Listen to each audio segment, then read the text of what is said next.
अनुपमा के आने वाले एपिसोड में आप देखें कि गर्ल्स गैंग थक कर चूर हो जाती है तो सबके सब आराम करने लगते हैं। तभी राही सोने लगती है तो अनुपमा उसका सिर अपने ऊपर रख लेती है। उसको बहुत अच्छा लगता है तो देविका उन दोनों की पिक्चर क्लिक कर लेती है और वो अनुपमा को देती है।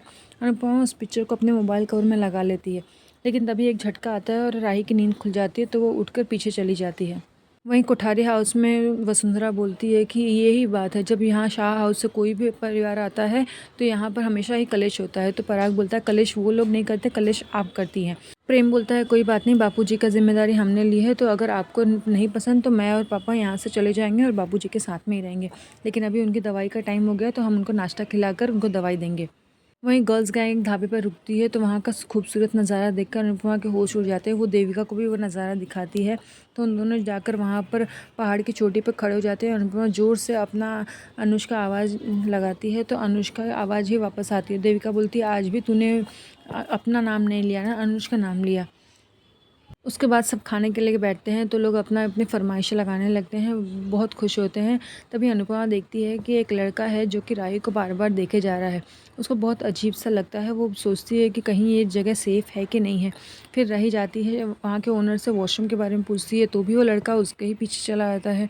ये देखकर अनुपमा को बड़ा अजीब सा लगता है, लेकिन तभी उसका नज़र पड़ती है टेबल पर बने हुए चित्र पर जो उसको बहुत ही अच्छा लगता है। वो देविका को दिखाती है कि देखो ये कैसा चित्र है, तो बोलते हैं कि हाँ ये तो बहुत ही खूबसूरत लग रहा है। तो उन दोनों उसकी पिक्चर क्लिक करते हैं। जैसे वो उसको देखते हैं तभी सामने एक छोटी सी बच्ची आ जाती है। तो वहाँ का ओनर बताता है कि ये बच्ची की माँ यहीं पर काम करती थी, लेकिन वो बहुत बीमार है तो अभी वो हॉस्पिटल में है और इस बच्ची का कोई नहीं है, इसलिए वो यहाँ पर है।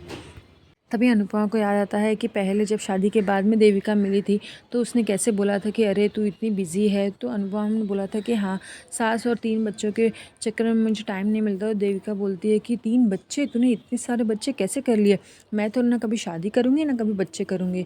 तो अनुपमा बोलती है हाँ तू अभी ऐसा बोल रही है ना, एक बार तेरी शादी हो जाने दे और वो बच्चों के साथ में जो फीलिंग होती है वो तुझे बाद में समझ में आएगा। एक बार बच्चे जब मम्मी करके हक करते हैं तो हम दिन भर की सारी थकान भूल जाते हैं। लेकिन देविका उस टाइम तो मना करती है, बोलती है नहीं बाबा ये बच्चे ना खून चूस लेते हैं, मैं तो इनसे दूर ही रहूँगी। फिर अनुपमा बोलती है कि अरे याद है तुझे मैंने तो उस टाइम पे क्या कहा था। तभी वो देखती है कि देविका उस बच्चे को ऑलरेडी हक करती है, जिससे अनुपमा का दिल भर उठता है। वहीं वो राही को देखती है तो फिर उसको उसके बचपन की यादें आने लगती हैं, किस तरह से वो इतनी खुशी खुशी उसके साथ में रहती थी। फिर उसको राही और अनुज की सारी बातें याद आने लगती है और वहीं वो बेंच पर उस बच्ची के चित्र के साथ में एक माँ का चित्र बनाती है, जहाँ पे वो अनुज को भी याद करना शुरू कर देती है।